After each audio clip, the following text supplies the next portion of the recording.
Howdy, howdy, howdy, gang. Welcome to, Magic the Gathering Superheroes.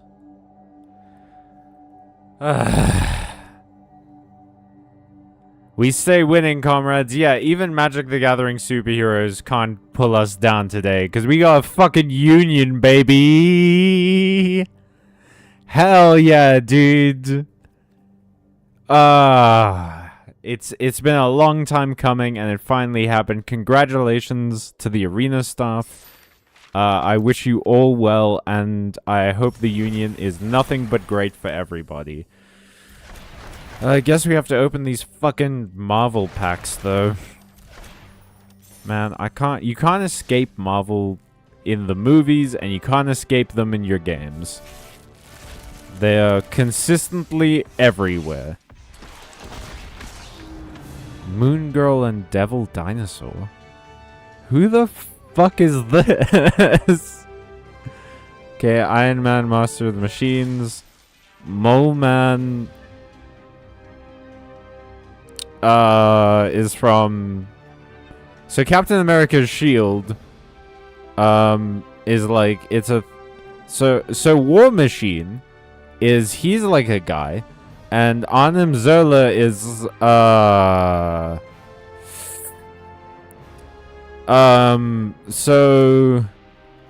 Kree Sentinel, a Kree that's a Fantastic Four, I think. And then Super Speed is like and then Super Suit, Atlantean Cavalry. So Namor is a character who I guess is from Atlantis. I thought that was a DC thing. I didn't realize that they both had Atlantis. Bold Biochemist has Lightning McQueen on his desk. Lightning McQueen is from seminal masterpiece Cars. He's the winner of the Piston Cup and best friends of Mater, the greatest character in literature. Now, Blazing Crescendo that's Captain Marvel, who is, she's a lady who has powers from space, I think? She was like a test pilot, if I recall correctly. And then, like, so she gets space powers, maybe from radiation, or she could, like, I don't know if it was something she was born with. So the thing about Brave Brawler, that's enough of that. Morning. Hey, Doodles. Hulk smash, impressive, huh? And it's clobbering time. Man, there are, like, 10 fucking Hulks in this set, dude. It's so annoying. Okay. We're gonna play one quick game so that we can get some kashish and then get into an event. That's gonna be our celebration for tonight, is that we're gonna get into an event. One of these is not like the other. You've never read a comic. I've read comics. Excuse you. I read like an entire run of Wolverine that was about his dorky teenage son. I had to read that for a website I was trying to get a job at. It was fine. It was like the most okay experience I've ever had. It really sucks following comics though, because like every time I would read that comic and every subsequent comic, it would switch to a new art style, and that was like messing with my head. Right? Because obviously the different artists come in and then you have new like art styles and stuff, and like it's cool in the moment, but like to follow the same story and suddenly everyone looks entirely different. We win. We won. See, not all heroes wear capes. Some of them are small lizards that have lightning knives. Why the fuck would anyone want to play a game where Captain America fights Tony Stark instead of a game where you could be using a small lizard with lightning knives? We'll never know. Some things are beyond human understanding. And we got to 6,000. Nice. Okay. Bloomborough quick draft. Ooh. Oh, we have enough. Gang. Gang, do you want to play Bloomborough? Hell yeah! Select one card at a time from rotating draft packs. The cards will be added to your collection and you use them plus basic lands to build a 40 card deck. Play and receive? Cool. We can do bird folk, rat folk, lizard folk. Yay. Start small and go big. This BR deck uses a variety of artifact synergies, including the infamous affinity to summon powerhouses from Magic's past and future. Raccoon folk, rabbit folk, bat folk, otter folk, squirrel folk, mouse folk, and frog folk. We have to. In far more blessed facts, I had dinner with all 4 of my grandparents today. Hey, hell yeah, Ole. Doing that Charlie and the Chocolate Factory shit, so we're playing Bloomburrow. Fuck Marvel. I was literally just talking about Bloomburrow too. Okay, oh, I want mouse, but I also want lizard. But I also want, otter. Oh god. Oh, this is too much effort. War Squeak. We'll go with that one. That one's crazy powerful. Repel Calamity. Conduct Electricity. Deals 6 damage and 2 damage to a token. That might be pretty good. Sonar Strike. If you control a bat. This is kind of the tough thing. Affinity for lizards. We want lizards. We're going for lizards. Oh, but this is such a good fucking card. Okay, wait. Oh, God. Oh, no. Oh, no. Fuck. No, I play mouse too often. I played mouses too often. I need to try lizards. Ain't nobody going lizards, man.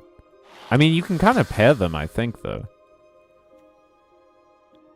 Okay, so we can get another one of those. When this creature dies, it deals 1 damage to target player, and it has offspring. Oh, but this is a pinger. Okay, we're going for that. We might be going Lizard Otter, which is fucking my dream. My perfect day. I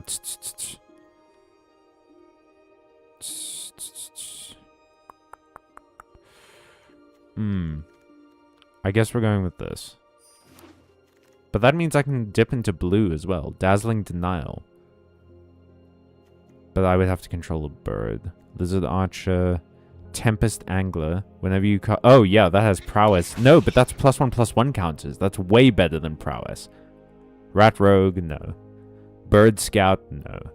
Otter Wizard. This actually does have prowess. Okay, so we had a bit of a rocky beginning, but it's fine. Because now... we can start building appropriately. Dazzling... I guess we have to go for Dazzling Denial. It's still a counterspell. It's fine. Frog Advisor. When this creature enters, draw a card, then discard a card. Starforged Sword.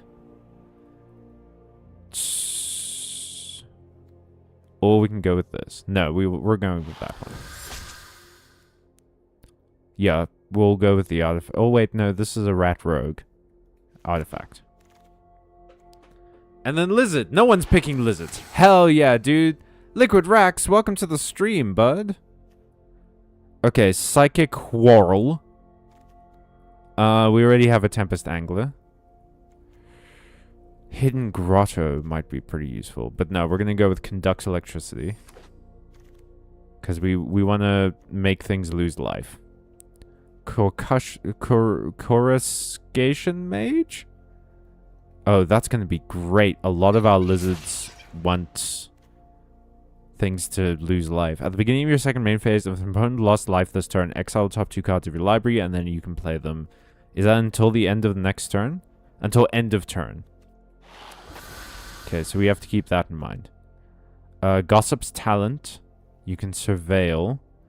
When you attack, target attacking creature with power 3 or less can't be blocked. Whenever a creature you control deals combat damage to a player, you may exile it, then return it. Okay, so that's ETBs.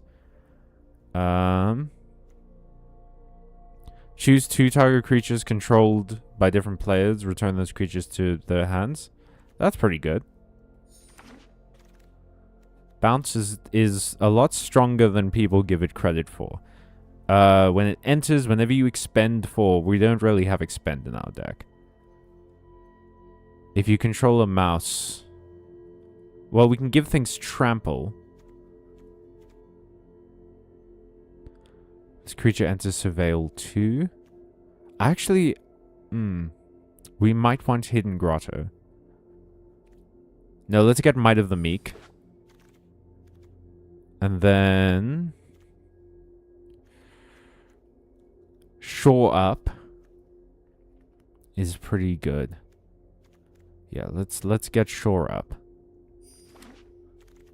Is this a new set? This is Bloomborough. This is a set that's very old, but it's one of my favorites, and we didn't get to play with it for very long. Unfortunately, it got replaced by Duskmorn very quickly for, like, no reason. Okay. Yeah, we're gonna pick this one. We're weirdly building, like, an attack... Oh, yes, we want Sinister Monolith, please. Tempest Angler is pretty good for us. We don't need food tokens. And we want to try and stay on color. Pearl of Wisdom. We can draw some cards. Sazcap's Brew. No, Pearl of Wisdom. Okay, Bellowing Crier, Psychic Quarrel, or Veteran Guardmouse. I think let's do this one, because we don't get the extra benefit because we're not running rats, but, like, it's better than nothing. Okay, we don't have Expend, so that card might be dead in hand. Rabid Gnaw.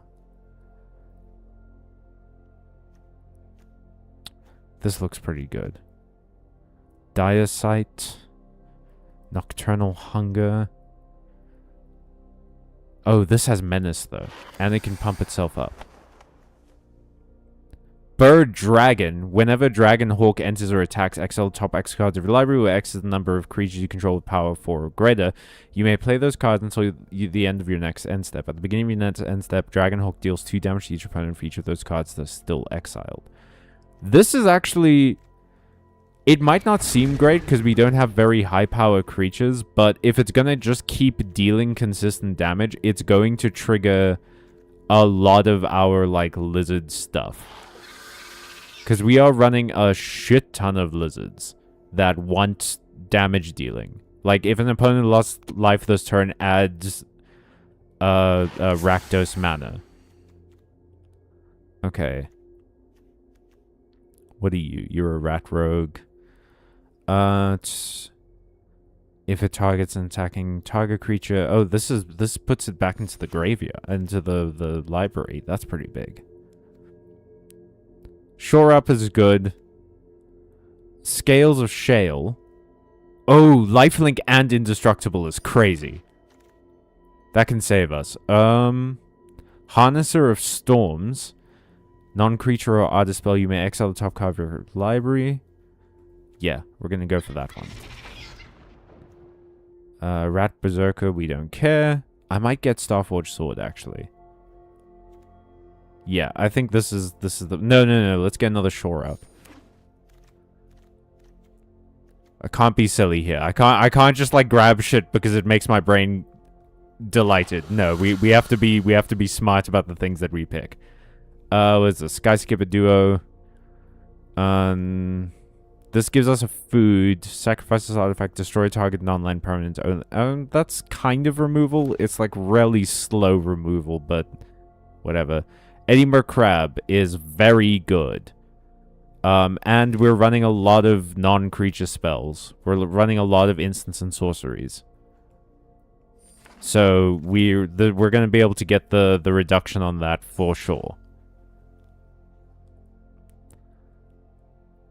I'm getting a Tales of Despereaux vibe. My favorite Emma Watson film. What's Tales of Despereaux? Because this, I get like a huge Redwall vibe from this set. Okay, we need to get rid of 16 cards. Potentially some of them are lands, but... So this... The important thing about Edinburgh Crab is that it says its mana cost is 7. It isn't.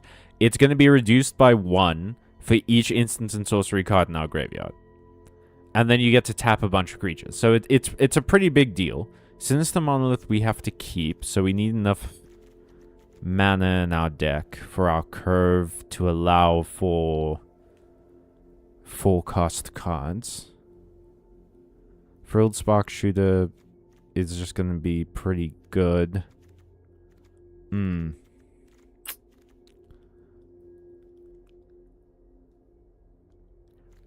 let's get rid of this. And then... What was that one that we got that needed us to have, like, a mouse? Okay, so this one needs us to have a rat. We don't really care about that. We want the affinity for lizards. Might of the Meek. We give target creature trample, and we get to draw a card.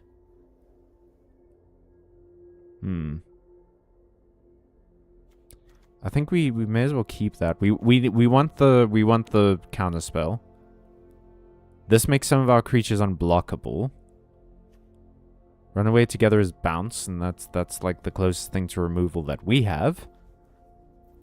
This is like a goblin, a gutter snipe, but an otter. So we're gonna keep him around. Oh, this is... Oh, wait. Hordes Overflow. Let's get rid of that. We don't have, like, any...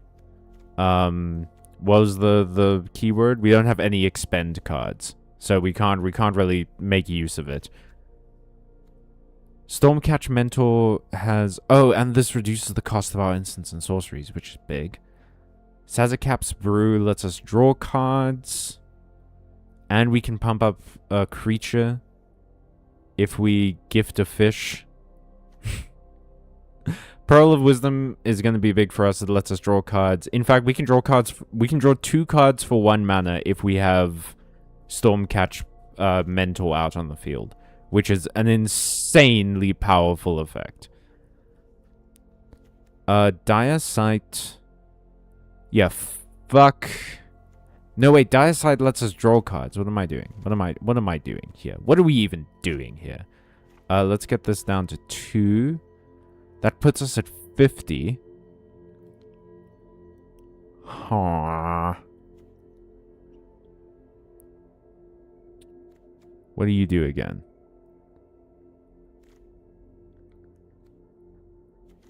You know what? Let's actually just try this and see what shows up and what doesn't. We get 3 games. We get 3 games to see what works in our deck and what doesn't work. And who knows, we might get lucky. Tales of Despereaux is the best movie ever about a sweet little mouse in a medieval kingdom who is born with the fear that mice naturally possess and longs for adventure and wants to be a knight. Aw, that sounds amazing! Why the fuck haven't I watched this movie? That sounds awesome! This was maybe a poor choice of hands. Criminally underrated in my honest opinion. I'll need to give it a squiz. I should have mulliganed, man. What am I thinking? 4 of the cards in my hand require mana colors I don't have. God damn it. Okay. Oh, 1 mountain and I can draw some new cards. No mountains. Sag and cringe. But this does show... This is a problem with this deck. Okay, this is a learning experience, everybody. Cody with a C. Cody with a C. You had all the power to spell it with a C, you animal. Okay. Oh, no. Oh, this is bad. I need a mountain, please. Please, Arena. My cat is named Despero, Despy for short. Aww. That's adorable. Oh, this art is wonderful. I fucking love Bloomburrow. Can we go back to Bloomburrow, please? Okay, I might have to get rid of some cards, because this is silly. I'm getting mana screwed like crazy right now. I see you also kept a similar number of cards, though, Cody with a C. But your deck is far better at being a magic deck than mine. Oof. Also, Callum, you should look this Despereaux is so freaking cute. I will take a look at it as soon as this game is done, I promise. Oofa doofa, guys. Oh, no. Oh, this is bad. Okay, we're not getting a mountain at the swamp. That's nonsense. Ugh.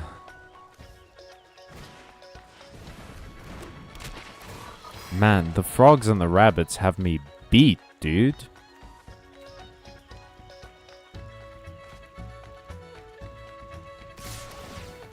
Yeah, I think this is pretty close to just being over. Are you joking right now? What the fuck is my curve? Okay, we gotta go back to the drawing board. This is... I can't do another game of this.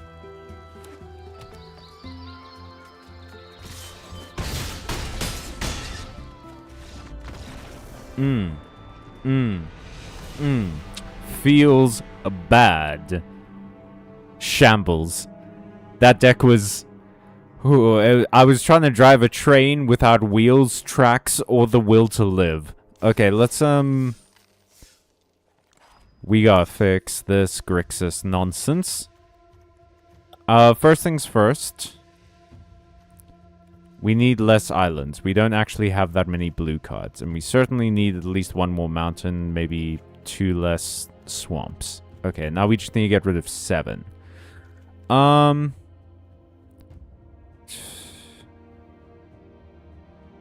already have a bunch of draw spells. We don't need that. Scales for shades I want. I don't think Dire Sight is going to be that helpful, so we're going to get rid of that. And then Might of the Meek I'm taking out.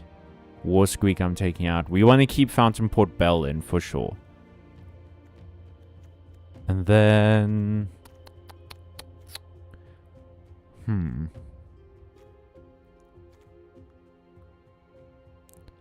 Valley Rally. This is an anthem for all my creatures though, which is pretty big. Let's get rid of one of you. And then... we're going to keep you because you don't actually require black mana. You two do require black mana though.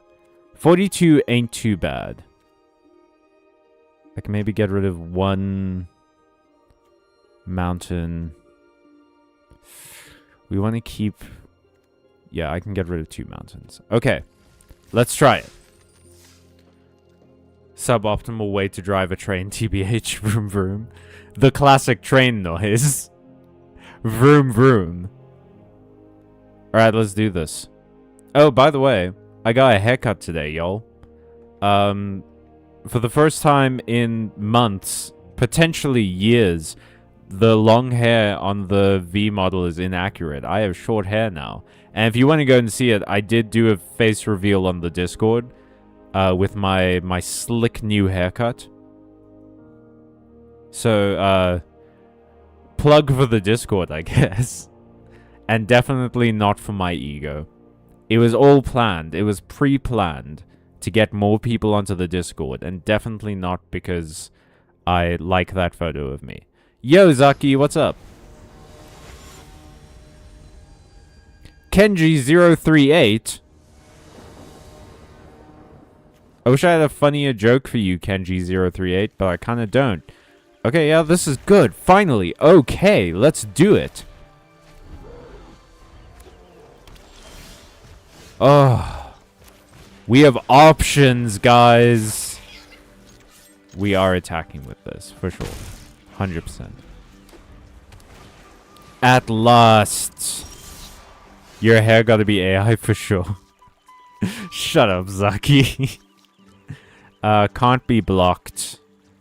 Whenever it deals damage, draw a card, then discard a card unless there are 7 or more cards in your graveyard. No attacks. Relieving of blockers. Oh, those are cool islands. I am gonna Dire Downdraft this, though. Which feels like a waste of prowess, but... and you also have blue. Damn it. Oh, shit. Kenji, you're fucking... Kenji, your drip is incredible, dude. Your style is exquisite. We are attacking.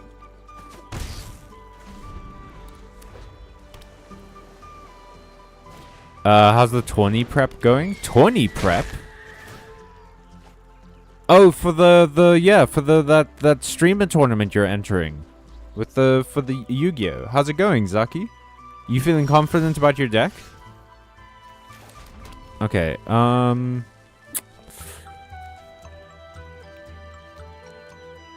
Harnester of Storms.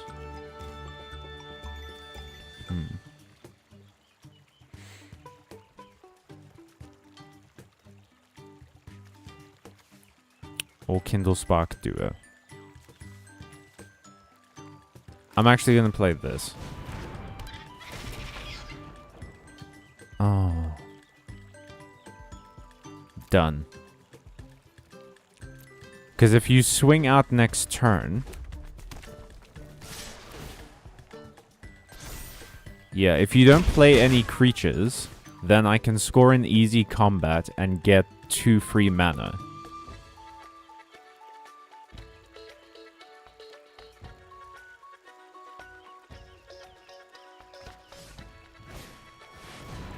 Oh, wait, no, hang on, what? Alania, Divergent Storm? But I'm the Otter Boy. Whenever you cast a spell, if it's first instant sorcery or first auto spell, you may have target opponent draw a card. If you do copy that spell, you choose new targets for the copy. God damn, that's cool.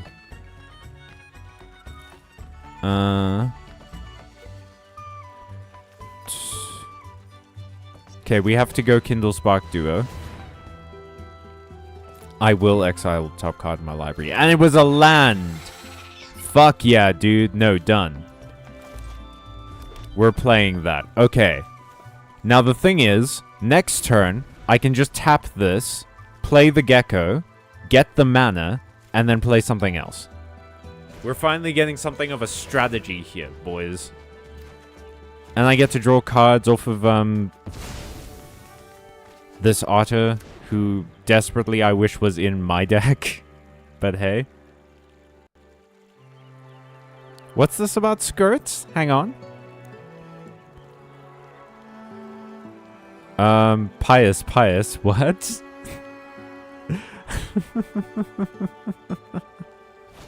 Why did YouTube Studio decide that Vroom Vroom should be fucking...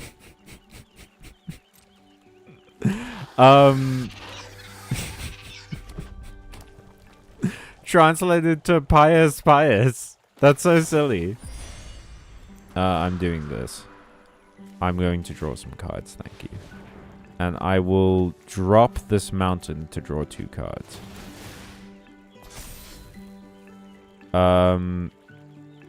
Decline. I don't have the mana for it. A swamp. A swamp. Okay. Well, isn't this interesting? Okay, we're gonna play this. Play this. Take action. Okay, that's fine. Done.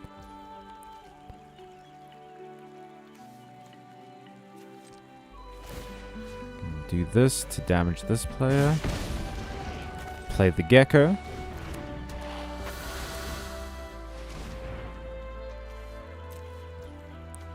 And then I will Valley Rally.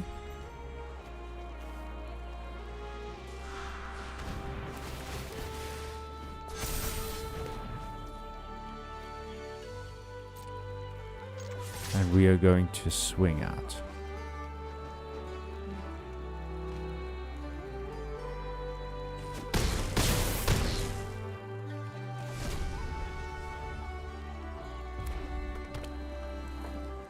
But yeah, I think we still lose anyway.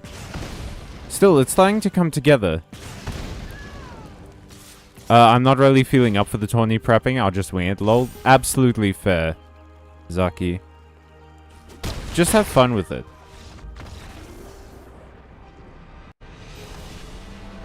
Also, bro, do you want your shirt sluttier this time? Yeah.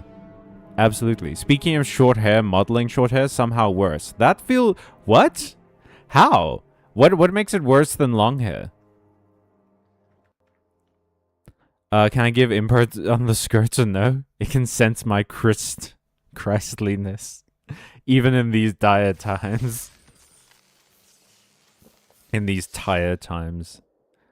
I've been working a little idly on an Avatar The Last Airbender OC. Oh, cool. Please share. I'm going to need normie translation on that last sentence, okay? Avatar The Last Airbender original character. What are you, some fucking loser? You don't know about original characters? For sure. Okay, then I'm going to add... another island. Why not? We just need one win. Just one win with this deck will be fine. And like not a surrender win, please. Universe, while I'm making wishes. Not a surrender win, please. I want to win because I'm a good player. And if I could have a pony as well, that would be pretty cool. And maybe some money would be nice. Oh, and make Pokemon real. Yeah. Yeah. And then my pony can be a Mudsdale. Oh, speaking of, I'm going to be working on some Pokemon content pretty soon.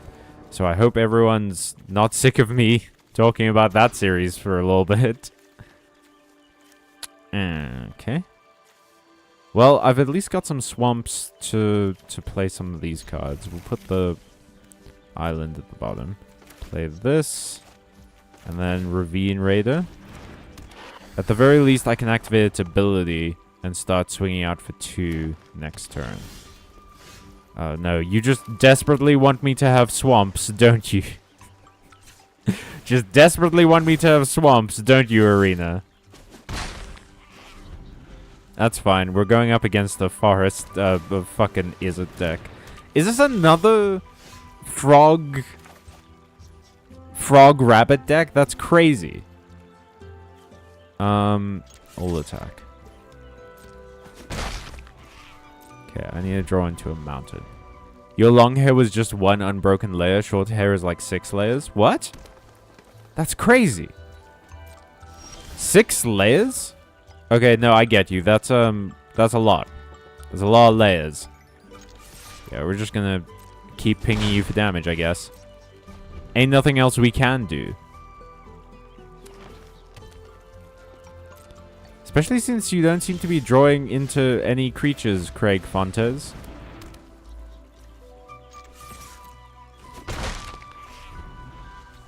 If we upgrade this next turn, it means that our little lizard will become unblockable.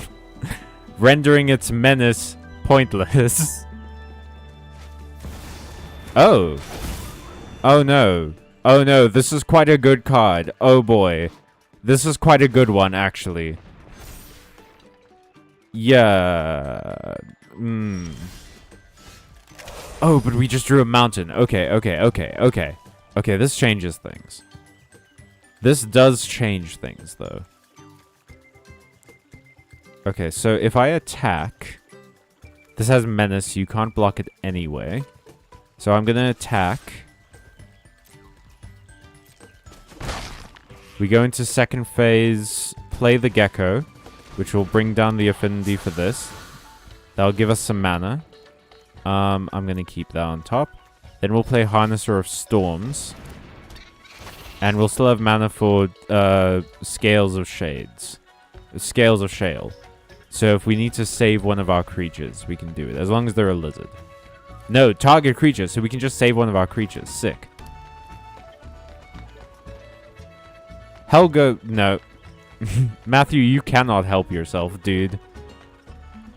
But yeah, Helga is crazy strong. Because whenever you cast a creature with mana 4 or greater... you draw a card, gain a life, and put a counter on it. Then you can start adding mana where its power is. So as long as you buff this, then Helga can just like start giving you tons and tons of mana. Plus you have a huge creature. We need to get rid of this ASAP. Okay. So Pearl of Wisdom is going to be big for us.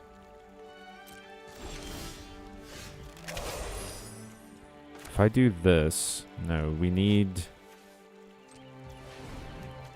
So we need to do this to play Kindle Spark. Take action. It might be a land. It isn't. Done.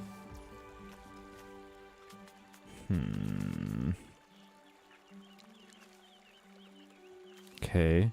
Why didn't you reduce this? Oh, it just costs one less? Okay. So what I'm going to do is attack with everybody. Please block one of my creatures. Yes, block him.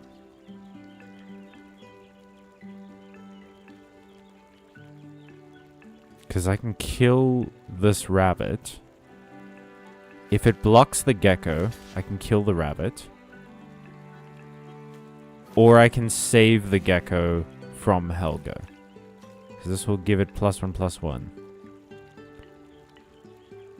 Though you can see I have the shore up.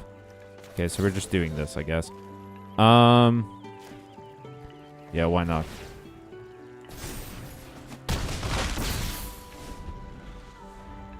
Okay, we put in some damage, though. We've put in some significant damage. How bothered are you by having the front of your hair accurate? Not that bothered. You can put some mustard on it. That's fine. Let's catch up with chat a little bit. Didn't realize this was a deviant art closed species only roleplay channel. Fucking clap back, Matthew. I see the game you're playing now. Cool. Yeah, we're just gonna... I sense you have some sneaky tricks there. It's Craig Fontes.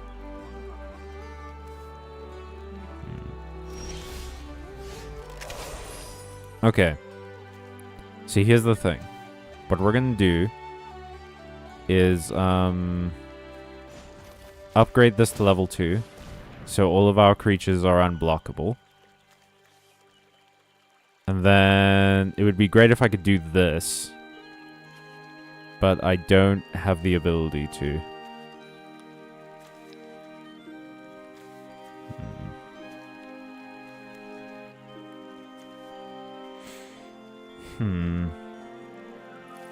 This is just target opponent. Okay. I could do this to try and discard a card and draw a card.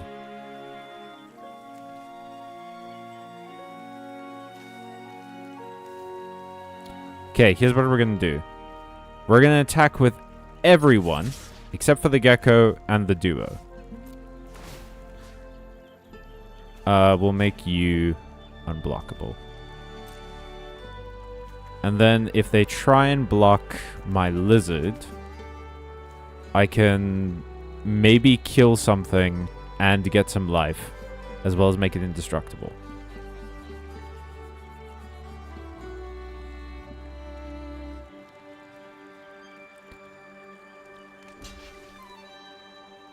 If I had one more mana, I could kill Helga if Helga decided to block. Okay, so we're just gonna...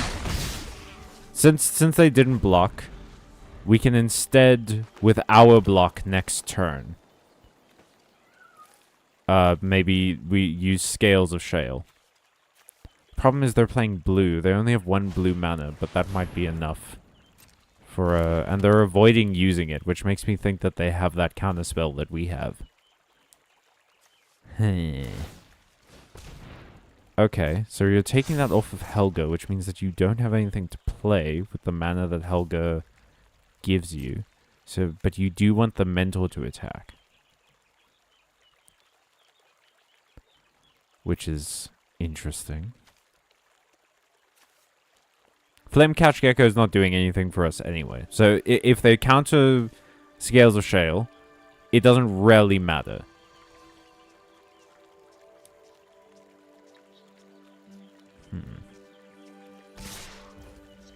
Okay, so we're gonna block... No, damn it! No. Okay. Okay, it didn't count. We're going to block you with you. You with you. And then we'll do this. Oh, do I actually? No, we want to kill Helga.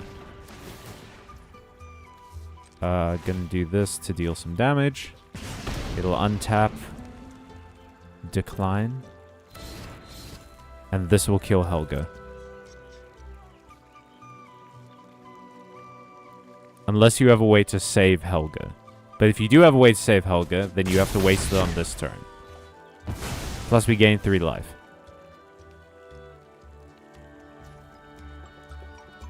My turn. Okay. We're gonna do this. Deal some damage.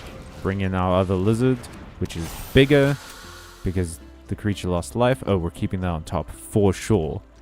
Attacking with the Ravine Raider. Because it can't be blocked.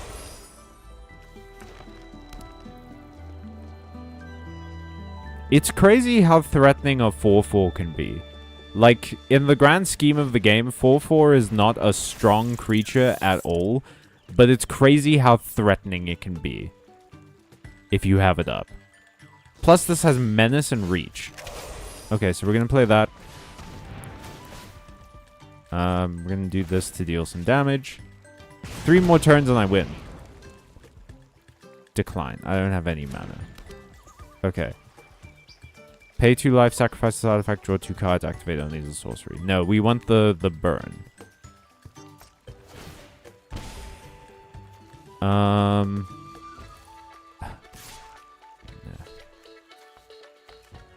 We're gonna do Harnesser of the Storms. Have it attack. It can't be blocked.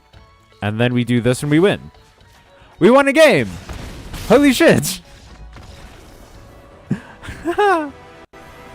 Hell yeah! Okay, so Ole's OC.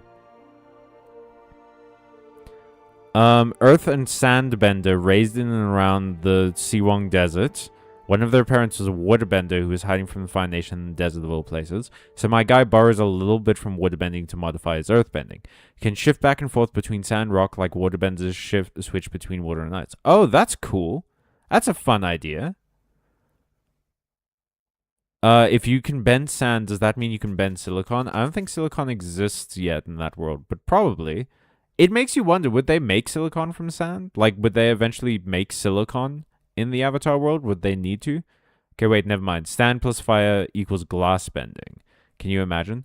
If there was any silicon to bend, I guess. Oh, yeah, mentioned. Fucking glass bending. Let's go! I mean, yeah, I suppose it's like metal bending, right? And like lava bending and stuff. Like, it just requires you to be able to switch into the mindset of like, oh, find the element in this. And how, like, both Katara and Toph could pull the mud out of the water when they were cleaning that river in Season 3. Like, they could pull the dirt out of the water because dirt, technically, the pollution in that river could be like Earth. I guess, like, the impurities and things could be like Earth. So I guess at the end of the day,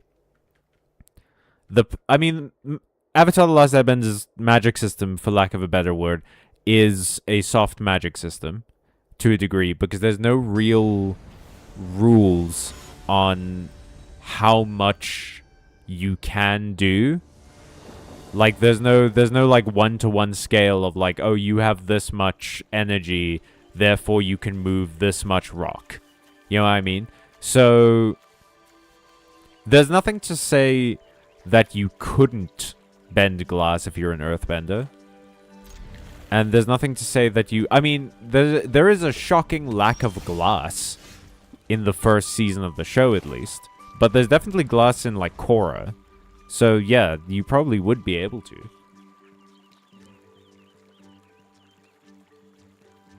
And there's also no, like, bloodline stuff, right? Because the only, like... Oh, you have to inherit that skill genetically. Like, the only thing I can think of is maybe blood bending, but also not really, you know? Because that only works with, Amon. That's just a thing that, Amon has with his dad, where his dad was a bloodbender and he got taught bloodbending. He didn't, like, inherit the skill. My avatar is he as a firebender whose father was a Fire Nation soldier and his mother was an Earth Nation woman. Okay. What does he do? Was he born during the war or post-war? Like, did he grow up during the war?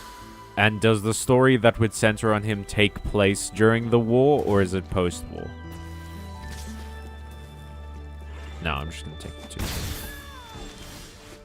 Okay.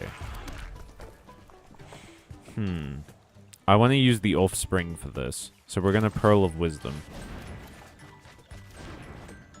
Cool. We will attack. We need to start getting some damage on the board.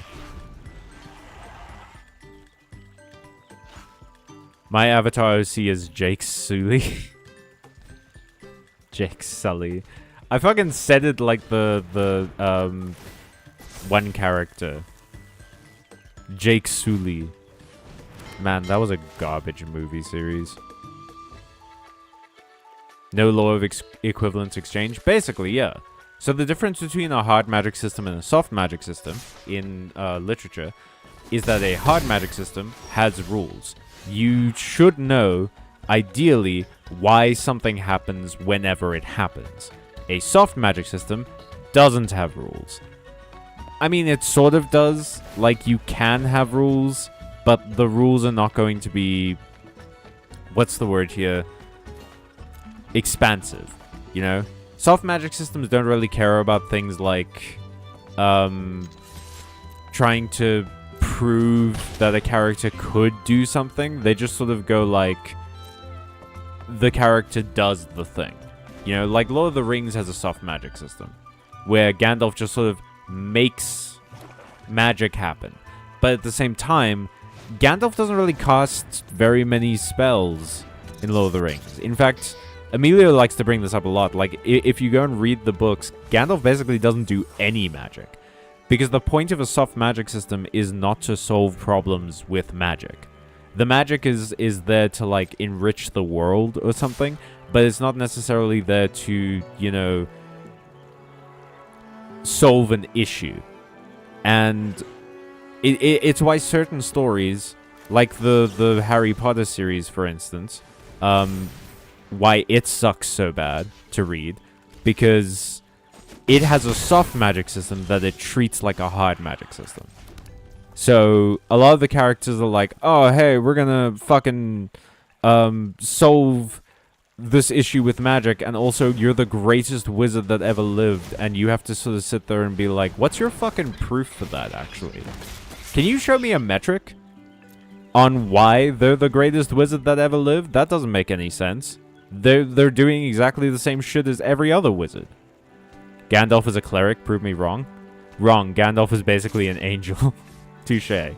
I mean, I guess, depending on how much self-belief Gandalf has, he could be a cleric. Flame Cash Gecko, you have outlived your usefulness. Yep. I'll take the 1. Thank you. Give me the 1. Yum, yum, yum, damage in my face. Oh, and then you get the mana. That was a smart play, Cyanic Yoshi. Does that mean you're a blue Yoshi? Like a sort of blue Yoshi? Okay, now we're starting to work with some mana, baby. We're going to play another one of this as well. And then we're going to...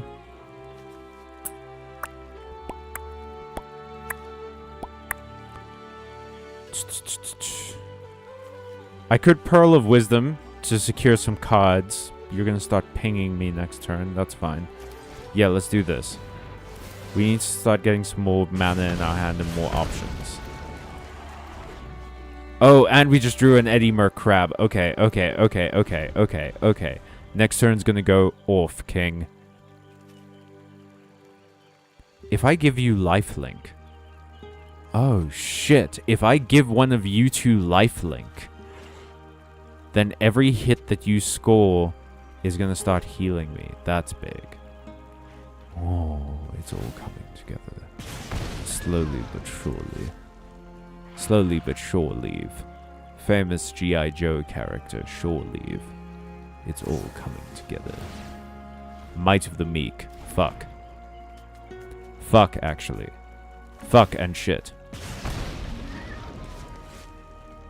Piss and shit and fart.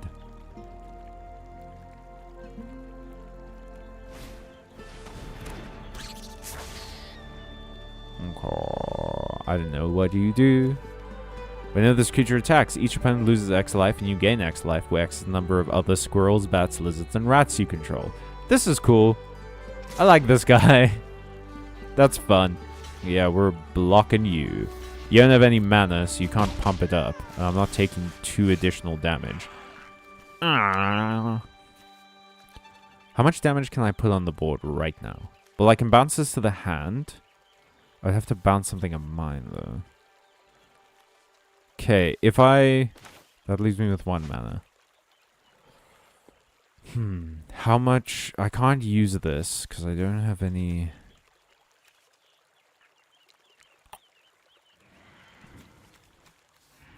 black mana. Okay. So if I play Runaway together, that leaves me with 3 mana. I'm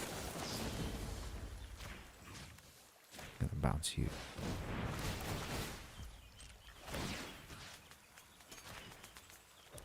Do that. Bounce those to our hand. Play this again. And then we attack with no one.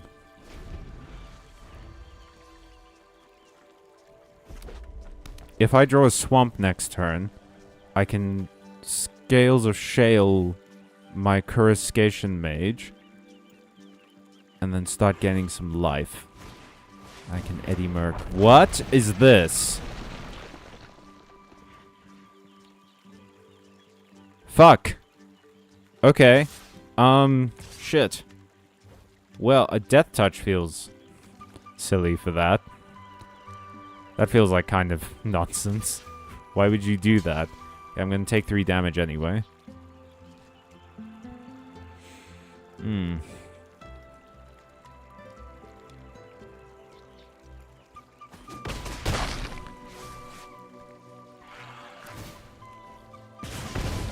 Okay. Well, I guess we just have to do this. Tap this. And tap that. Why not? And then deal an extra damage. And play my frilled Spark Shooter. And then attack with my 2 mages.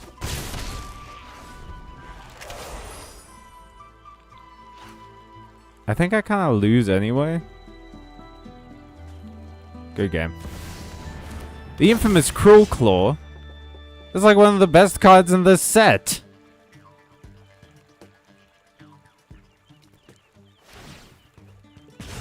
Yeah, I think we just lose. Good game, man. It was fun. I'm going to lose to your Husk Berserker Swarm, though, because that card rips. Look at that. Man, if I had played this a turn earlier. But I think I would have still lost to the Rat Void Crawler.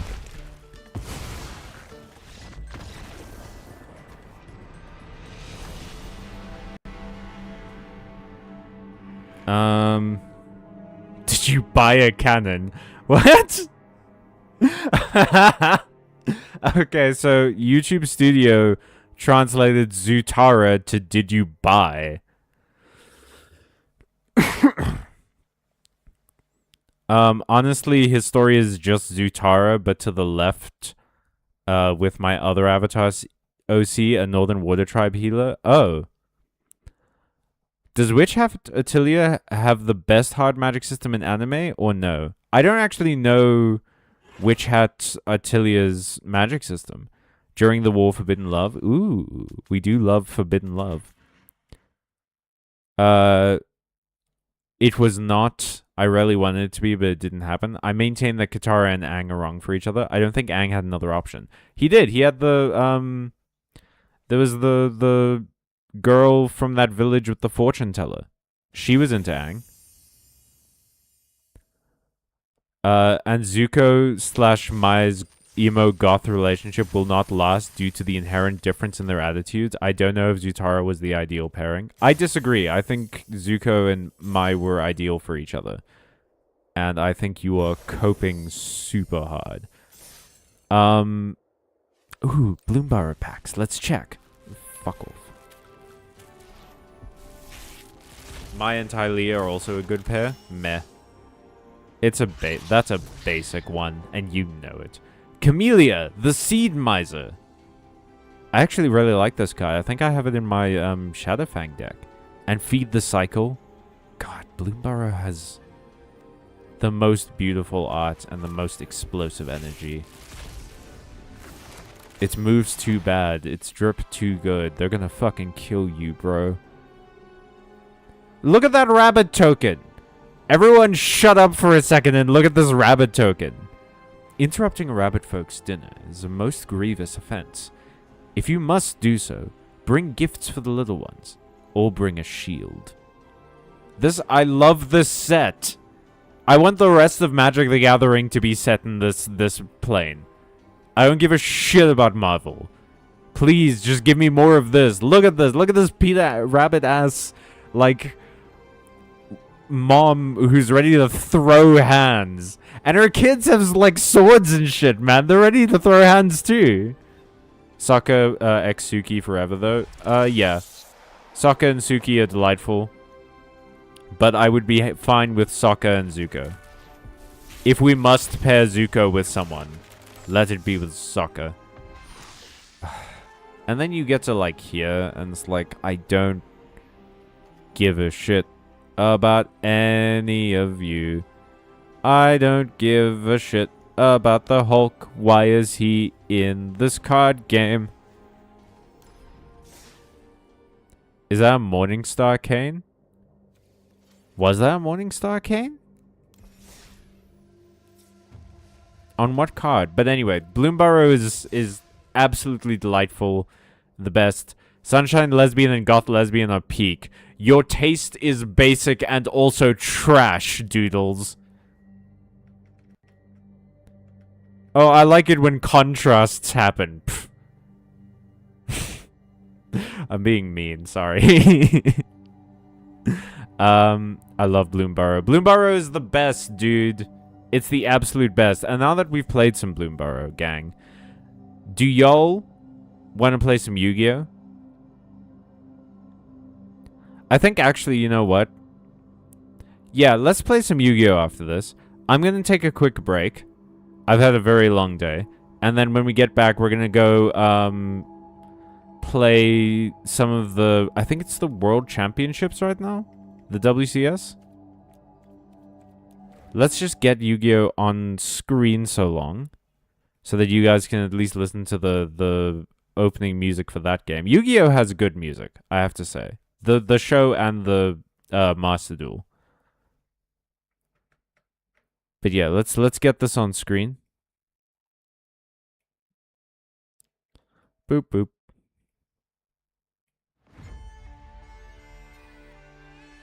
And then I'll see you guys in 10 minutes. Ciao.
Yo. We're about to get back into it. Let me just make sure that my model has its position reset. There we go. This is gonna be fun. Putting headphones on will certainly not make my V model look weird.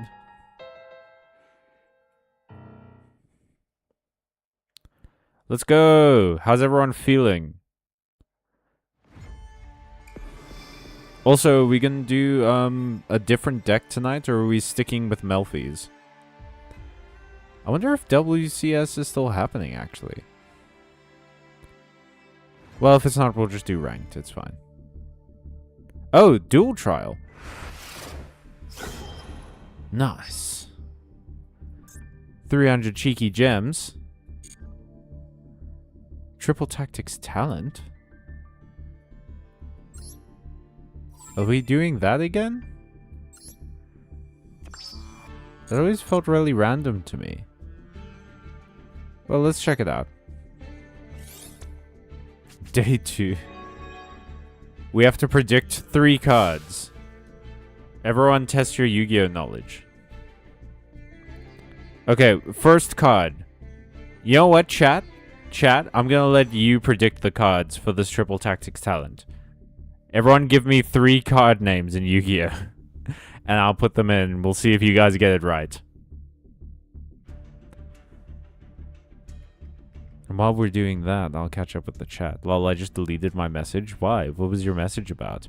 My Firebender and Waterbender had a combo move where he would boil water and she would launch it at their enemies. Oh my god.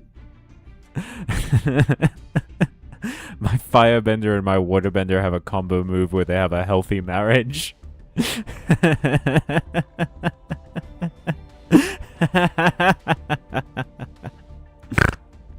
Oh, I'm funny. People should pay me for that. My double clicking back into the browser window. Oh, did you like accidentally send a message when you were clicking back into the window? Okay. Please look up Tale of Despero when you get back. Okay, let me look it up and I'll see if I have something I can share on the stream. Tale of Despero.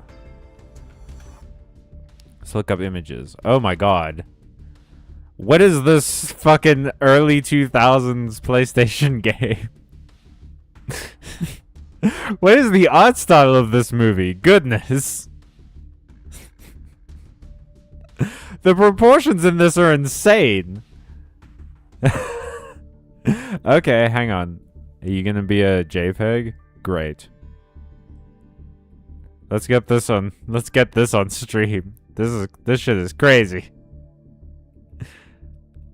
Look at this. What is this?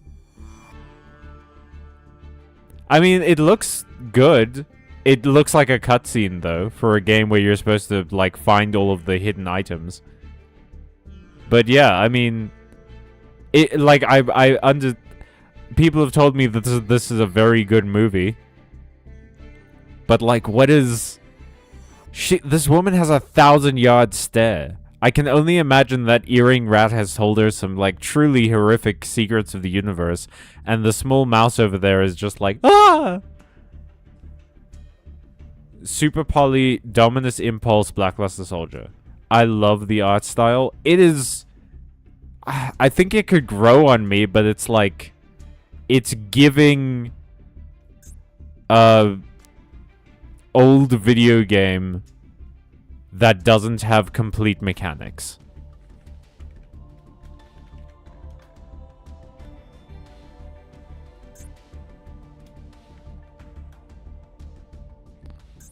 Okay, hang on. Is it only monster cards? Wait, is it only monster cards? Okay, it's only monster cards. Matthew. So Blackluster Soldier we can do. Hush your mouth. Original Blackluster Soldier? Let's go. It's old, bro. Chill. Absolutely fair. I was taken by surprise. I was aghast. I was a gawk. I was in the Gawk 3000. Oh. Okay. That's not it. Is it Moki Moki? No, it's not Moki Moki. What's that? It's like a level 1 illusion monster. Illusion, I believe it's level 1. Moko, that's it. It's just because it's cute. Just because it's cute, that's it. And Despero, the little mouse in it, is the cutest thing. Okay, and then... what's a good third monster to round this out? Just classic Dark Magician? Should we just throw in a classic Dark Magician there? Oh, you know what, actually? Alistair the Invoker, because he's one of my favorite archetypes and he deserves more love.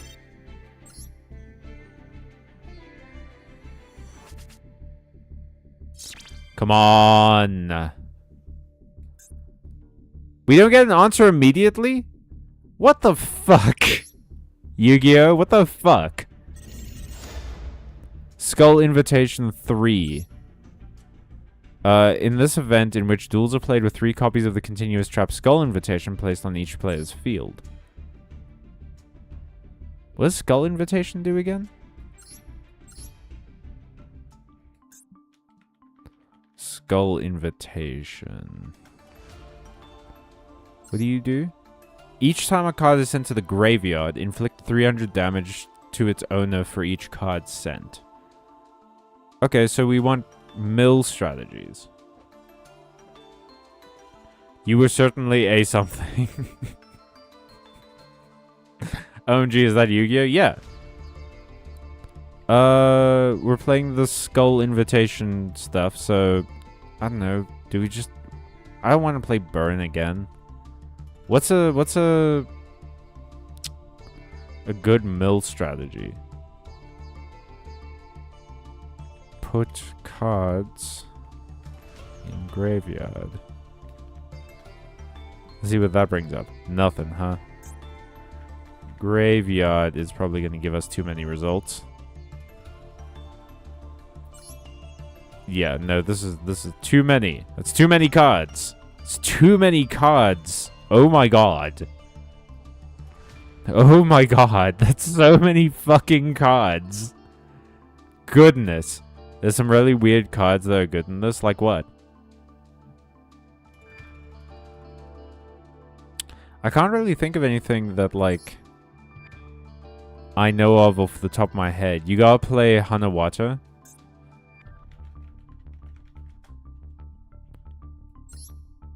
You can discard this card. You take no effect damage this turn. Oh, that's pretty good. It's a level 1 light tuner. I'm hoping for more like mill stuff. So like things that I can put. Do I? I don't have a card destruction, do I?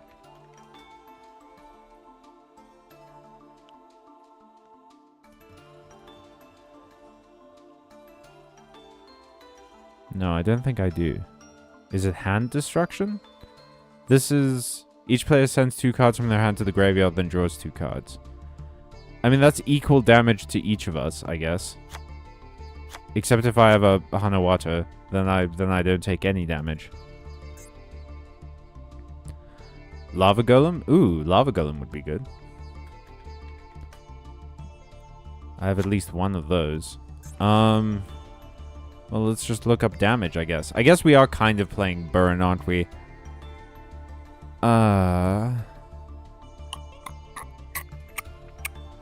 Wait, Hanawata is a fairy. Okay, so it's not going to trigger Fairy Tale Prologue. And that's battle damage anyway, so it doesn't matter. Doesn't matter. Royal Rhino, maybe? Destroy cards on the field up to the result. I feel like Royal Rhino could be fun. Just one of them, though, I think. The Wake Cup Mocha with Needleworm is good.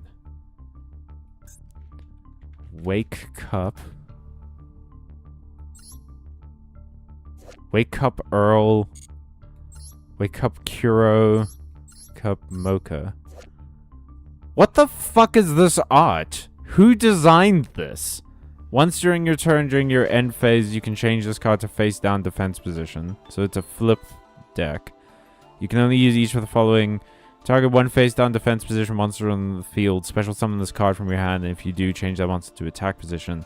If it's flipped face up, you can target one face up monster on the field. It gains 1000 attack, but send to the graveyard during the end phase. And then Needleworm, you said? Send the top 5 cards of your opponent's deck to the graveyard. Well, we can put 2 of those in. On principle, I don't really want to use the Wake Cup cards because they make me deeply uncomfortable.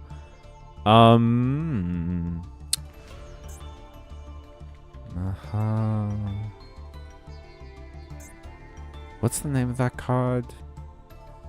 This one, Mahama. There we go. Yeah, let's do this one, and then Secret Barrel. Well, let's just do Secret because Secret Barrel and stuff will be there anyway. Yeah, Secret Blast, 3 of these. Where's... There it is. Secret Barrel. Callum, we're not playing Burn. Byte Marx. The fuck secret technology is this? Yeah, it's weird. The problem is it's all SR. No, the problem is that whoever drew it needs to draw adults. I'm really sick of playing Yu-Gi-Oh cards where the theme of the monster is small girl. or child. Just like, for fuck's sake, can we have Yu-Gi-Oh cards that can vote, please? Christ. Isn't anyone else... I imagine, like, a lot of people are. I can't be the only one who's sick of seeing this shit. But I'm just like... Why are so many anime things obsessed with, like, putting the smallest, youngest of children in things? She was 0 years old. Okay, the Wake Up Mocha looks like a Skull Panda blind box. I mean, all I can recommend is SR. There's Leonidas is crazy. I kind of don't want to burn an SR on Leonidas. It really goes to show how this game is now. Fire Pegasus, we can put 3 of these in. And then, what's that one imp? Fire imp, I think? No. There's another, like, imp of some kind that you can discard it and does a whole shit ton of damage. Oh, what's it called? What's it called? What's it called? I forget the name of it. It's fire something. Deal damage. No. Okay. Damage opponent. Why can't I just, like, look up burn or something? Like, this... there needs to be a better way to search out some of these cards. Meteor of Destruction. Fine. We'll do one of those.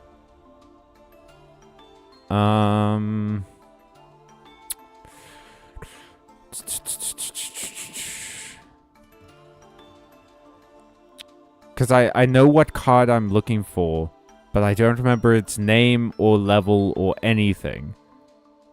But if I could just look up, like, burn, then I would be able to get the card, you know?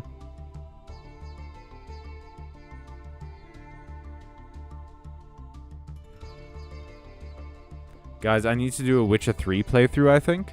I need to become a gamer again. Witcher 3 is a fun game. And, I mean, you're in time, like...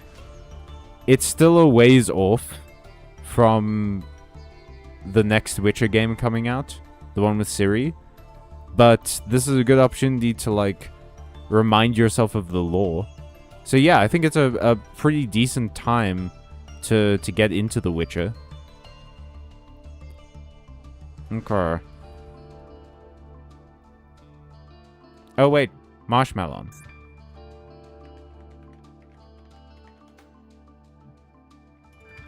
Yeah, OG Marshmallow. We'll put 2 of those in. This one requires Shining Sarcophagus. So we'll just put like 3 of these in. And then we'll get one... we'll get a Nibiru. Because Nibiru can score us a whole bunch of damage. And we can get... Super Poly... into... Where are my fusions? Garura... Sea Monster of Theseus, why not? Mud Dragon. And then... We don't want Guardian Colossus because that means putting cards that we have in our hand into the graveyard. Where's my fucking Star Slayer? Is that not allowed in this event? No, there it is. Cool. We'll put you in. And then I don't think it's worth it to put Zeus in. We're not going to have any other, like...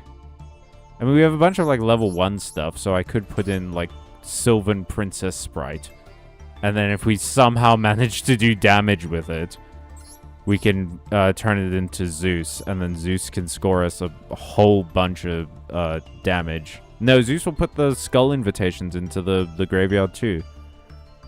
Card you're looking for is Firecracker. I knew it had fire in its name. Cracker. There we go.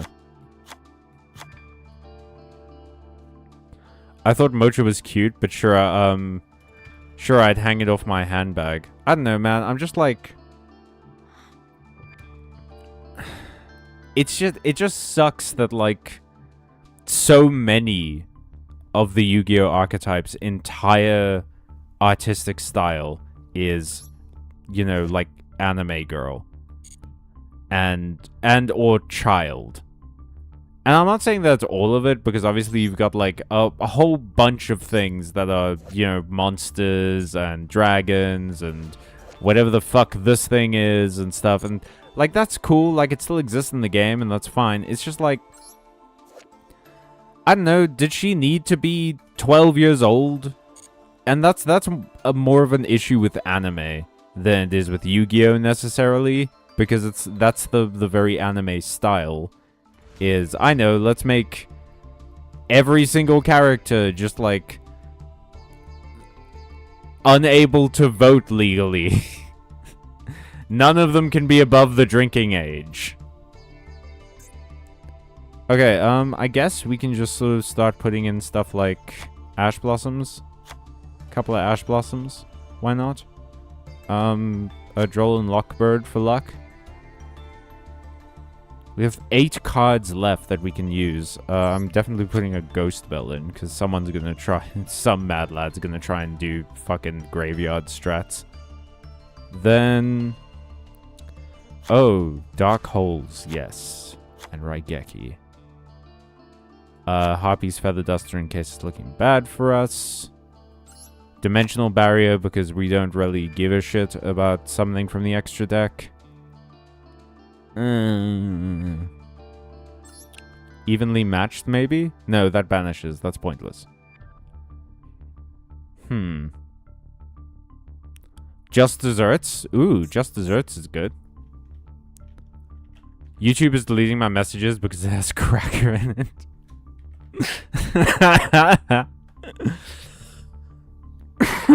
Oh, that got me. Okay. Oh, am I not spelling it correctly? There we go. We'll put a Just Dessert in. Yeah, fuck it. Let's try. We can always go back and build it again if we need to. Or put things out. If it makes any difference, the other Wake Cups look older. But, like, isn't that, like, worse somehow? Because they proved that they could draw older characters. They just chose to draw a child for one of them. It's like, it's the same thing with, like, Trap Tricks, dude. Like, I look at Trap Tricks, and all I can think of is, you know, this... Obviously, Trap Tricks is one of the most uncomfortable Yu-Gi-Oh! Archetypes to play against. It, like, genuinely, someone puts down a Trap Tricks card, and I'm like, I don't think I should be talking to you. It seems like it would be incriminating. But it's doubly frustrating because Trap Tricks is like good. It's like a good archetype. It's very viable in a lot of cases. So people will play it and then go like, no, I'm only playing it because it's good. Ah ha ha ha ha ha. I wish Yu-Gi-Oh! Wouldn't cater to that kind of shit, you know?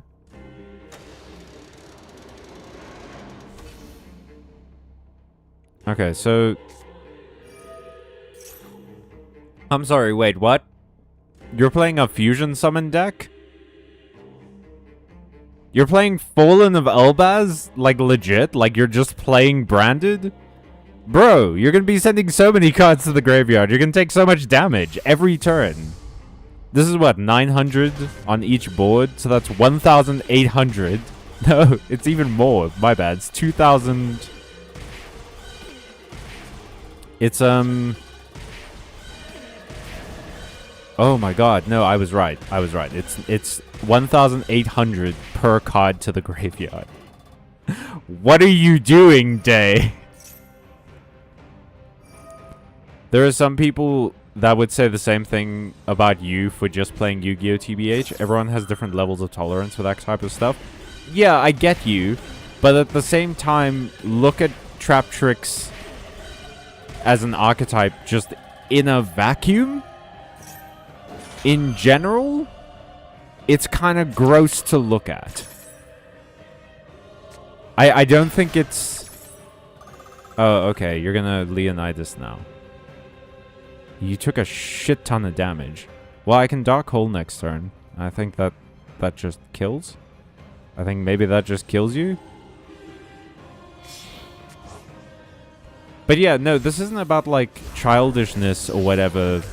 Or, like, the kind of weird horniness of anime anyway. And things like that.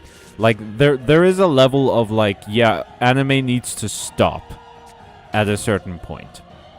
And it's been going on in anime for a long time. Because, like, horniness is fine. It just shouldn't constantly be minors. You know? Like 15-year-olds and shit. Like, we need to have more characters that are old enough to drive. They're old enough to, like... the first digit of their age is not a 1. You get me? Okay, so we just Dark Hole this turn.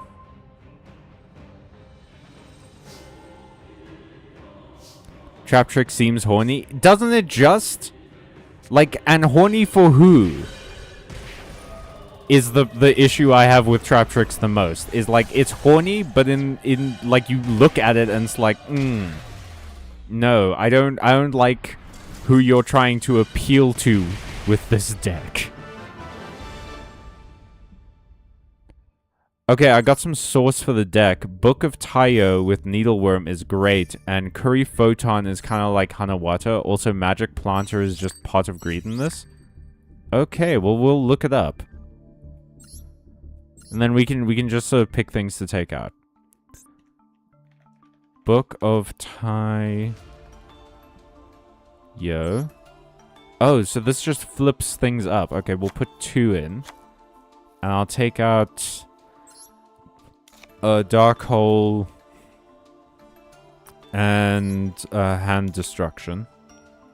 And then what was the other one? Curry Photon. I definitely have one of those. We'll take out what do we want to take? Let's take out another Hand Destruction for this, because we don't want to damage ourselves. And then Magic Planter. Send 1 continuous trap you control to the graveyard. Draw 2 cards. Ooh! Oh, that's good. Okay, then we can take out the last Hand Destruction. Hell yeah. Let's do it.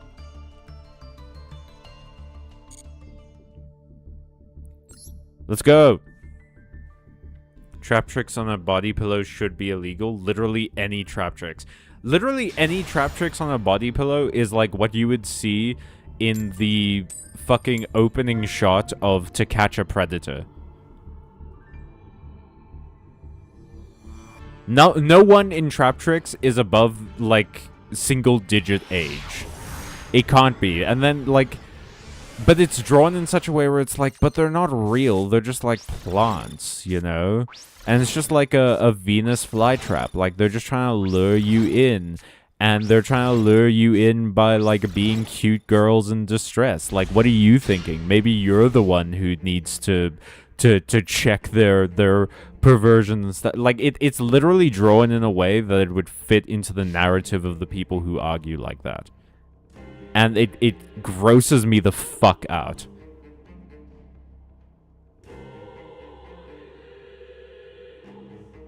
$1,000-year-old dragon type shit? Exactly, dude. I'm sick of that shit, man. Anime needs to do better. Ooh, I can do this. I'm gonna take, like, more damage, but still. By the end of this, you will have taken more damage, Dracos.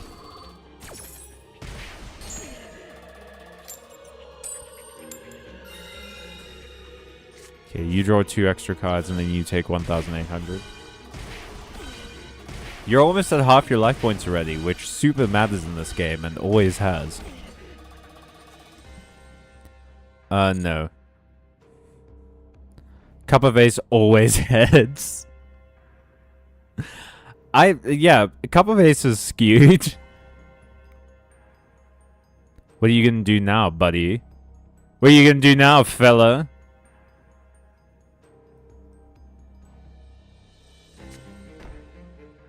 Anime also needs to stop dressing up some of their characters in, like, military uniforms like that. It gives fascist. Okay, we're gonna special summon my Pegasus.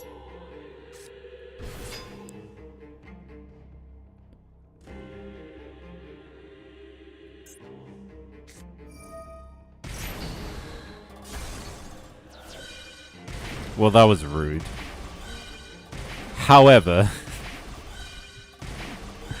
rude as that was, you are going to be punished for it. Quite substantially. Okay, then I guess we just sort of play an Ash Blossom face down in defense mode. And end the turn, so you can't attack my love points directly.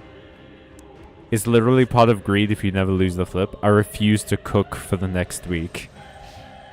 You know what, Matthew? And that's your right. That's your right as a citizen. Is to refuse to feed yourself. Oh no! Oh no! You played our strategy! Dracos, no! Fuck! That sucks, dude! This is a fun game mode. Alright, next game! You made my sushi disappear. Let's go! I believe in us. Next one. Solemn cards in a burn format is crazy. He rarely wants to die. Look, man, he had the guts to go for it, and he won because of it. 0 weapons too. That feels like a reference to something. Oh well. It's fine.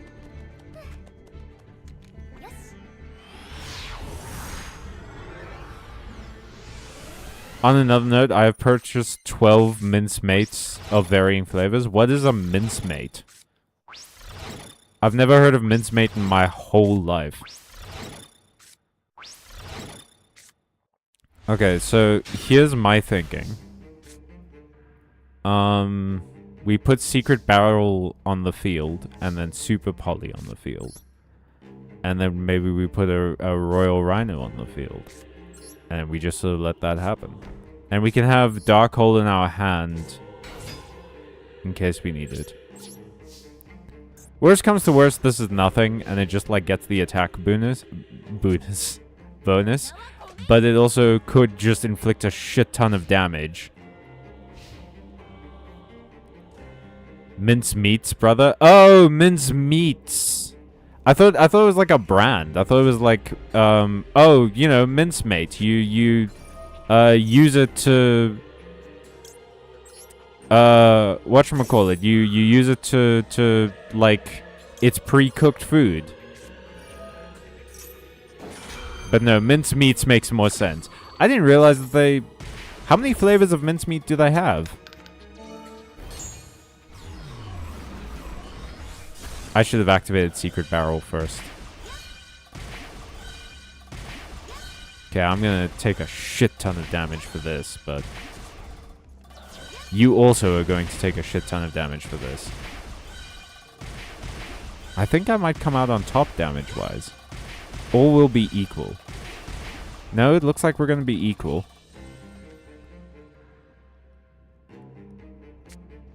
Maybe I should have played Melfi's.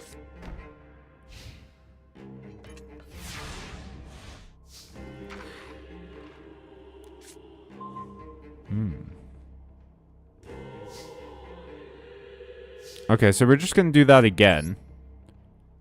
Use our own dark hole. I revealed my dark hole on stream. No, mincemeat is a Noah thing. Like a bunch of shit in a box. You cook it and mince. It's a whole meal. Oh, is it a real thing? Crazy. What does this do? Oh, that's cool. I mean, too bad I'm not going to be special summoning anything, but like... That's a cool card. And then we're going to put that on the field.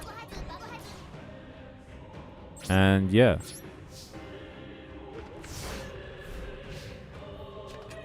Hey Cal, guess who can put you in a kawaii pink donut cat dress? Me.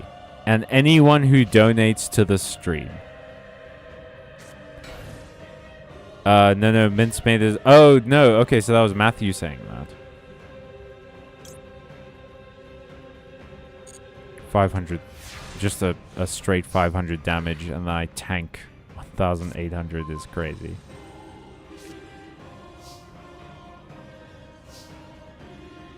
Okay. We pass the turn. Depending on what they activate, we Hanawater and then just desserts. If they summon another creature, that's going to be pretty big for us.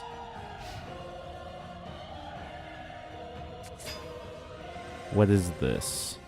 Aroma Jar. If this card is flipped face up, this card cannot be destroyed by battle. When card is face flip up, you gain 500 life points. Okay. Oh, but that's a big deal, because that's going to put me 500 life points behind and put them 500 life points ahead. I think we just tank the damage, though.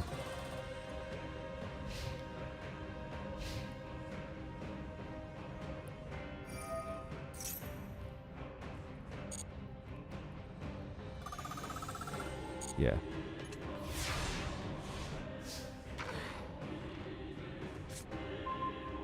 Okay. Well, then it's easy. Yeah, we just set Needleworm and pass.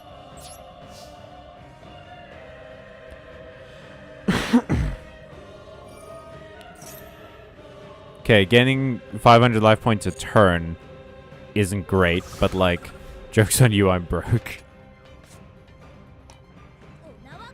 Yeah, I think it's a South African exclusive. Oh! So it is like pre-cooked meals and mince. Okay, what flavors did you get? Wait, no, it's... Wait, no, it's not. Wait, no, it's not ready for launch. No one donate. No, I don't mean like during this... Sorry, I misspoke. I don't mean during this stream. You can't donate and put me in a tube dress in this stream. That ain't happening, champ. Okay, so we do this.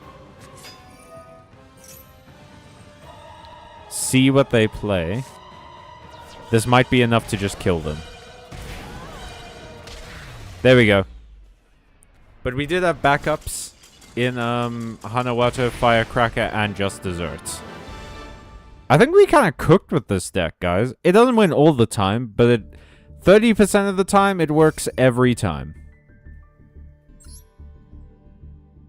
Okay, one more match to get the prize. The coveted single booster pack. This is the worst LGS ever. Man, although it would be so fun to play like an event like this at an LGS, that would rule. If LGS is like made alternative rules events like this, I would definitely go to my LGS more. It would be especially great because like the people who show up with the crazy sort of like tournament ready decks would have to suck eggs. As they should. Okay. You know what's interesting? Why doesn't anyone ever just like run a bunch of heavy storms? Maybe they do. Okay. Oh, so you still take 1,800 from just playing Hanawato.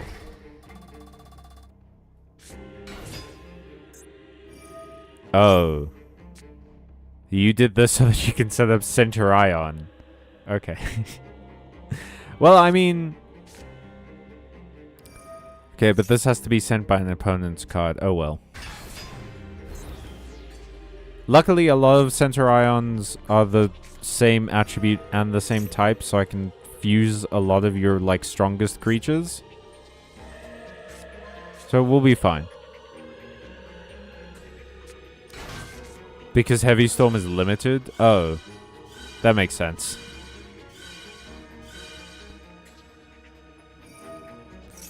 I am way behind on chat on the internet. Fruit chutney curry, Bollaroni, 3 cheeses. Ooh. Fruit chutney curry sounds good. 3 cheeses sounds good. What's Bollaroni? Never heard Bollaroni before in my entire life. That sounds like a suburb east of Joburg.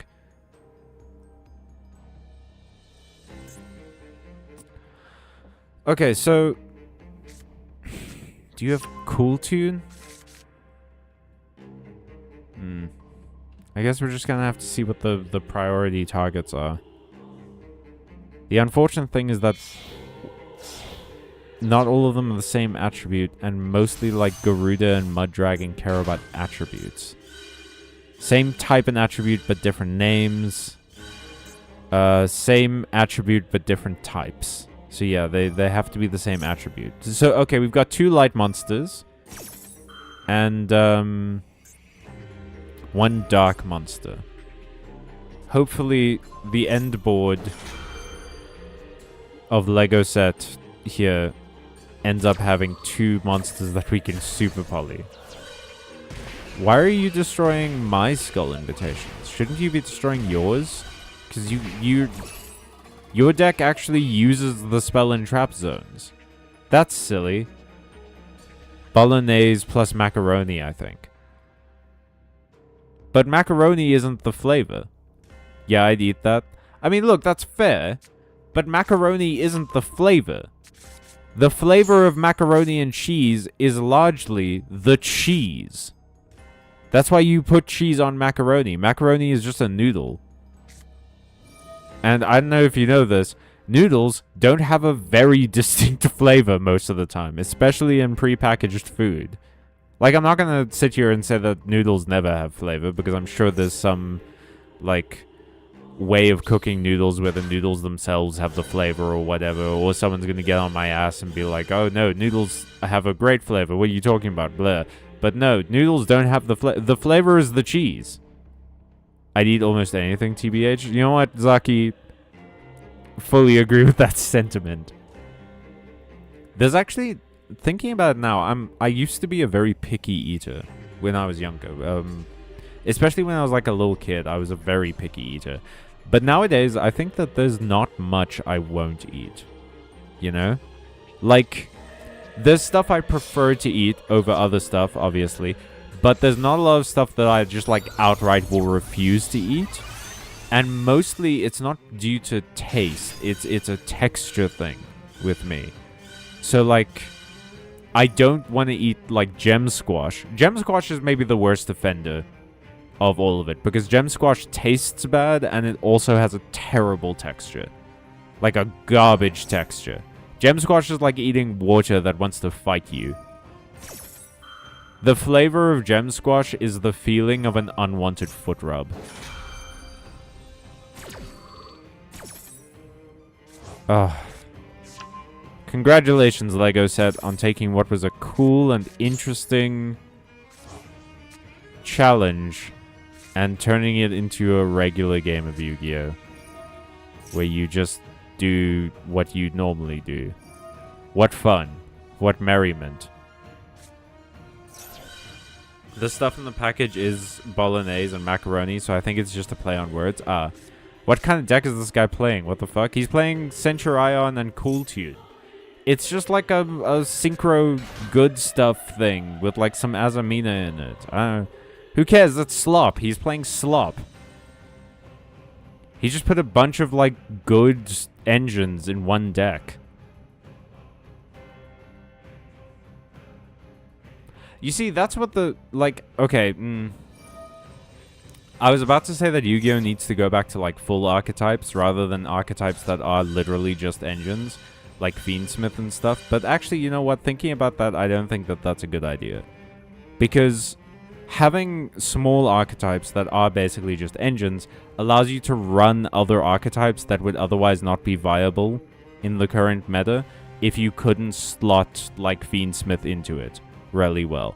But, like, at the same time, you know, on the other hand of the same argument, if you do run long archetypes, right, people just aren't going to use them.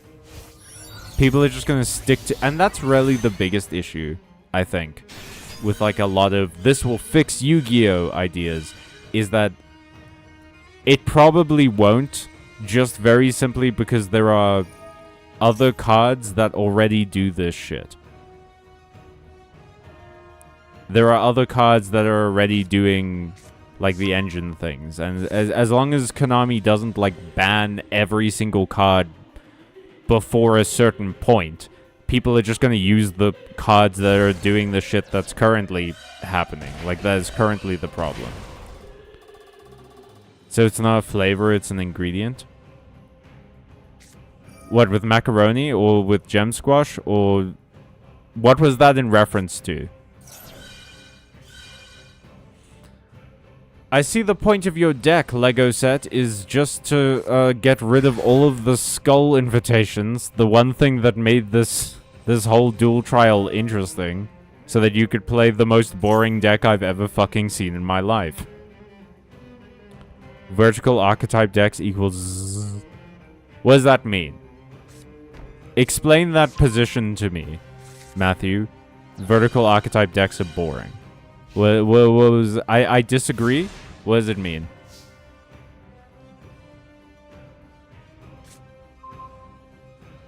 Okay. So we do have 2 light monsters that I can super poly. We're gonna Secret Barrel. Secret Barrel. Secret Blast. Put down one of the skull invitations. And then we will super poly. Discard my Marshmallow. And summon a Mud Dragon. Sending both of these to the graveyard. Which should put me ahead on life total, I think.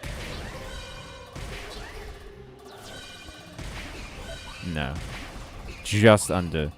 But it's fine, because I have a bunch of damaging spells in my hand.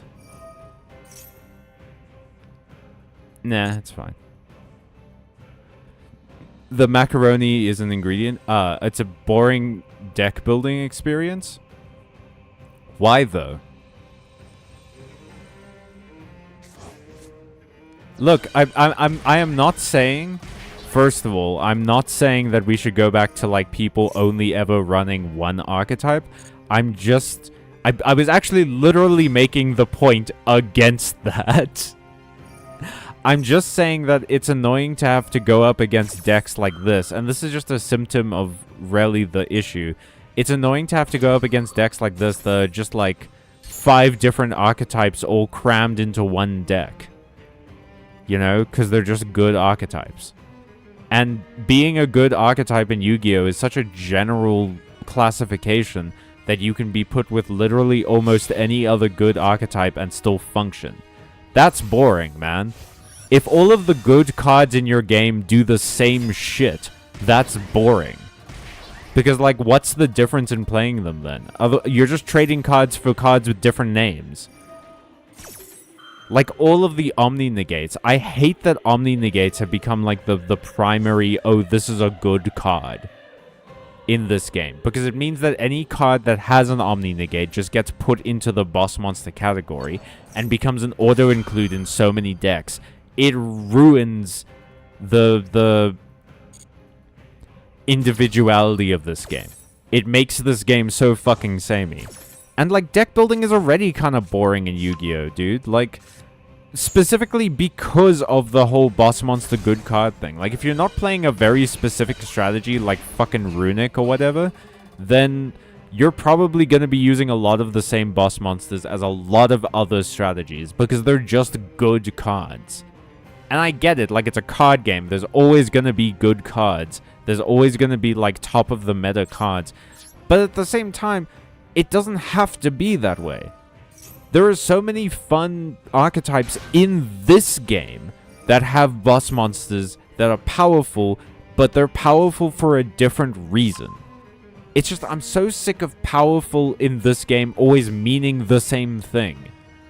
So when someone says, like, oh, this card is so strong, you can almost immediately guess what it does. It's just frustrating, dude. Like, there are so many cool strategies in Yu-Gi-Oh! That never get to see the light of day because of fucking slop like this, where it's just like, oh, I have 5 boss monsters, all of them Omni-Negate, and banish cards from the field, and every single one of them is a super powerful, you know, break your board kind of threat, and it's just like, okay, cool. Did you have any joy in building this? Or were you just reading from a list?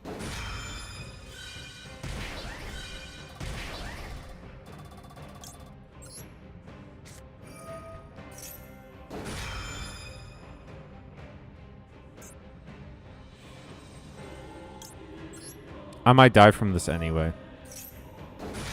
Well, we're gonna die from this turn anyway, so, like, why not? This could kill. Oh, shit, this does kill. We did it! Like, this is cool, right? This is fun and interesting. That's a way that I almost never win in this game. With direct damage like that, with burn. You never see burn in meta. Like, burn crops up in meta so infrequently and only when there's a gap in the meta. But otherwise, it's mostly just like the same decks over and over again.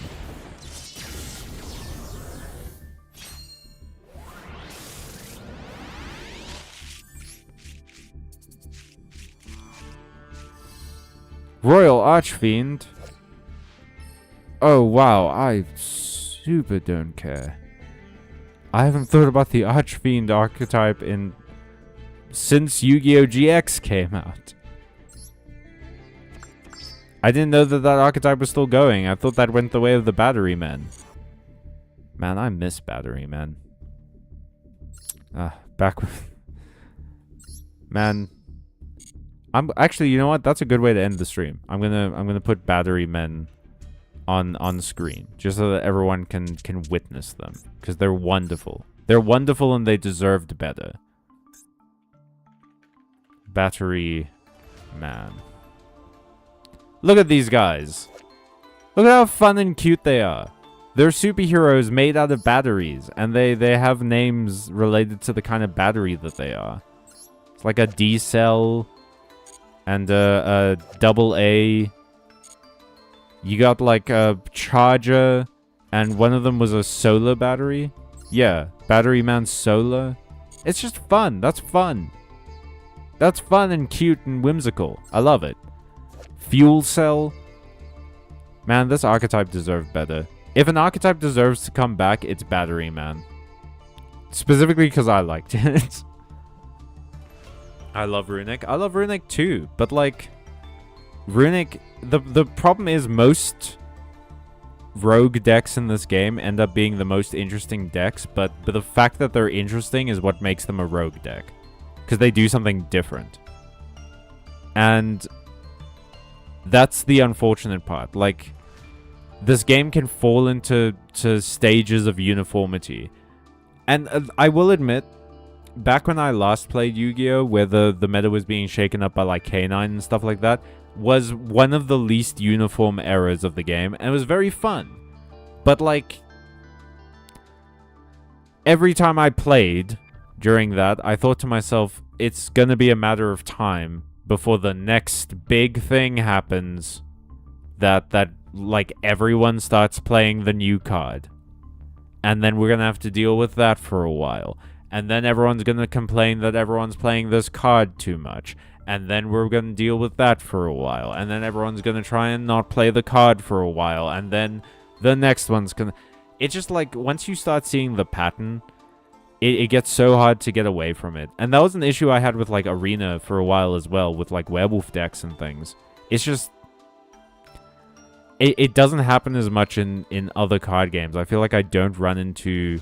Because, like, I played the Pokemon card game for a little bit, and while I would run into, like, Mega Greninja quite a bit, there was also a shocking variety of other cards that I ran into. And it was fun, but, like, in Yu-Gi-Oh!, it's like an event when you run into a non-meta deck. And that sucks, man. There needs to be more rogue support, I guess. I do think that's because the community fucking hates it when Burn is meta. Yeah, no, I get it, but I was using Burn as an example.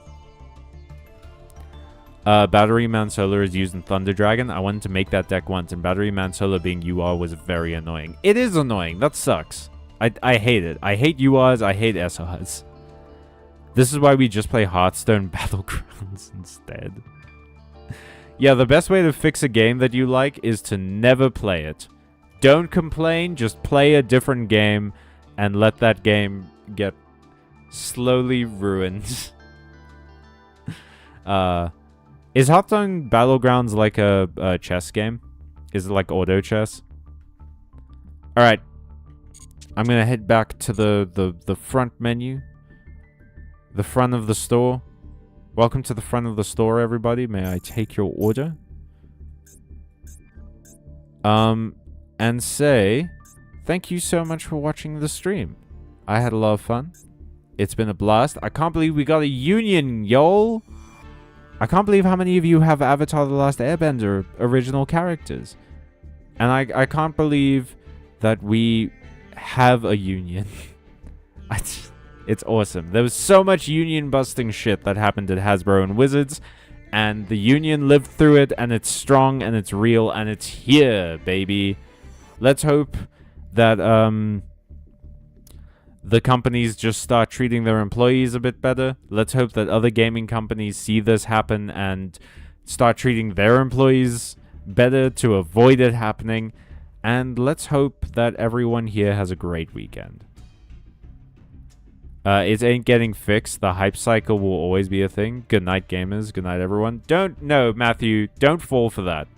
Don't fall for the trap of perceived inevitability. Things can get fixed and things can get better. Magic the Gathering Arena staff got a union. In and amongst two companies that have hired, like, incredibly prominent union-busting lawyers and employed some of the most disgusting union-busting tactics, they got a union. The inevitable is not true. It's not real, and it has never been real. Things can get fixed, things can get better, communities need to shut up and stop accepting shit. And also, have a good day. I'll see you guys next week for Silksong. We have at least 2 streams of Silksong left, because we're going to spend the next stream mostly checking out the stuff that is happening in the world of Farloom before we go on to the final boss fight, and that final boss fight's definitely taking me more than a stream. I'll predict that right now. And I'll see you guys next week for Magic and more Yu-Gi-Oh! And maybe we'll throw Pokemon into the mix at some point. Who knows? Have a good weekend. Keep an eye out for some more content. Go and watch the content we already have up. Go watch the shorts. That's an order. And as always, everybody, stay safe, stay watching, stay friendly, stay away from pessimistic thought experiments like perceived inevitability promoted by cynics who don't want to work for anything. And as always, everyone, stay magical. So long.